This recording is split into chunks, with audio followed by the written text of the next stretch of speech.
നമസ്കാരം. ഇന്ന് വളരെ അധികം പ്രത്യേകതയുള്ള ദിവസമാണ്. ഫ്രാൻസിസ് പോപ്പ് നിലപാടുകളുടെ ശ്രേഷ്ഠൻ എന്ന് പറയാം. ആ നിലപാടുകളിൽ ഉറച്ചു നിന്ന് ലോകത്തിനോട് പറഞ്ഞ ഓരോ വാക്കുകളും ലോക ജനത ശിരസിലേറ്റി അദ്ദേഹത്തെ ആദരിച്ച ഒരു വ്യക്തിത്വമാണ് നമ്മുടെ ഇടയിൽ നിന്ന് വിട്ടുപിരിഞ്ഞു പോയ ഫ്രാൻസിസ് മാർപ്പാപ്പ. ആ ഫ്രാൻസിസ് മാർപ്പാപ്പ ജീവിച്ചിരിക്കുമ്പോൾ പറഞ്ഞ വളരെ വലിയ സന്ദേശമുണ്ട്. നിങ്ങൾ പച്ചപ്പിലേക്ക് മടങ്ങൂ, നിങ്ങൾ കൃഷിയിലേക്ക് മടങ്ങൂ. പച്ചപ്പില്ലാതെ നമുക്ക് ജീവിക്കാൻ പറ്റില്ല എന്നുള്ള വലിയ സന്ദേശം നൽകിയ ഫ്രാൻസിസ് മാർപ്പാപ്പയ്ക്ക് വേണ്ടി ഇന്ത്യയിൽ അദ്ദേഹത്തിന് വരാൻ സാധിച്ചില്ലെങ്കിലും ഇന്ത്യയിലാണ് അദ്ദേഹത്തിൻ്റെ ഓർമ്മ മരം ആദ്യമായി നടുന്നത് എന്നുള്ള ആ ഒരു സന്തോഷം കൂടി നിങ്ങളെ അറിയിക്കുകയാണ്. ലോക ജനതയ്ക്ക് വേണ്ടി അദ്ദേഹം ചെയ്ത ആ ജീവോത്യാഗമായ പല സന്ദേശങ്ങളും ഹൃദയത്തിൽ ഏറ്റി നടക്കുകയാണ് ലോകരേവരും.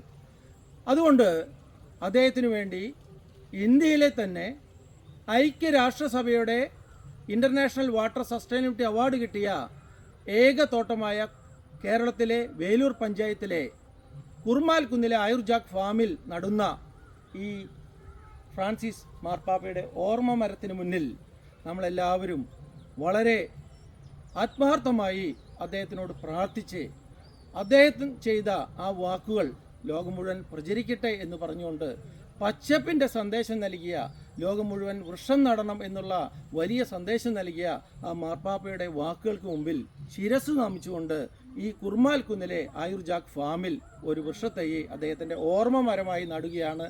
ലോകത്തിന് ഒരു വലിയ സന്ദേശം കൂടി നൽകുകയാണ് മാർപ്പാപ്പ എന്നുള്ള അദ്ദേഹം ഇനി ഈ ഓർമ്മമരമായി നമുക്ക് മുന്നിൽ ഉണ്ടാകും എന്നുള്ള ആ പ്രതിജ്ഞയോടുകൂടി അദ്ദേഹത്തിൻ്റെ ഈ ഓർമ്മമരം നമ്മൾ നടുകയാണ്.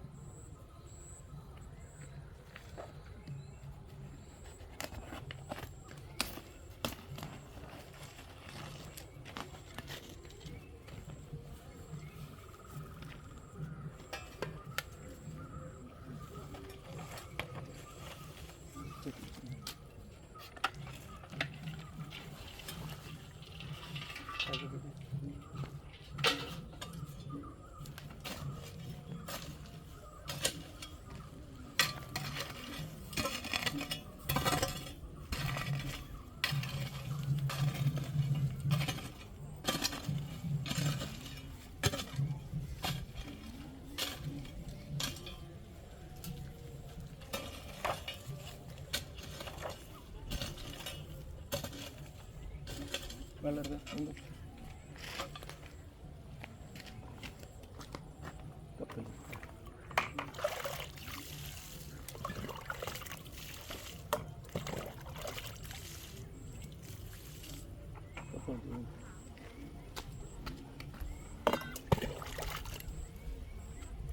മാർപ്പാപ്പ ചെയ്ത ആ സേവനങ്ങളും മരിക്കുന്നതിൻ്റെ തൊട്ട് ദിവസം മുന്നുവരെ ചെയ്ത സന്ദേശങ്ങളും ലോകത്തിന് മാതൃകയായി. ഇനി അദ്ദേഹത്തെ നമുക്ക് ഓർക്കാം. ഫ്രാൻസിസ് മാർപ്പാപ്പയുടെ പേരുള്ള ഓർമ്മമരം തൃശ്ശൂർ ജില്ലയിലെ വേലൂർ പഞ്ചായത്തിലെ കുർമാൽ കുന്നിലെ ആയുർജാഗ് ഫാമിൽ വളരും. നിങ്ങൾക്കെല്ലാവർക്കും എല്ലാ ദിവസവും ഈ ഓർമ്മമരം കാണാനുള്ള അവസരമുണ്ട്. ഇവിടെ ഒരു ദിവസം അടയ്ക്കുന്നതല്ല, എല്ലാവരെയും ഈ ഓർമ്മമരം കാണാൻ ക്ഷണിച്ചുകൊണ്ട് നിങ്ങളുടെ സ്വന്തം വർഗീസ് തരകൻ. Thank you.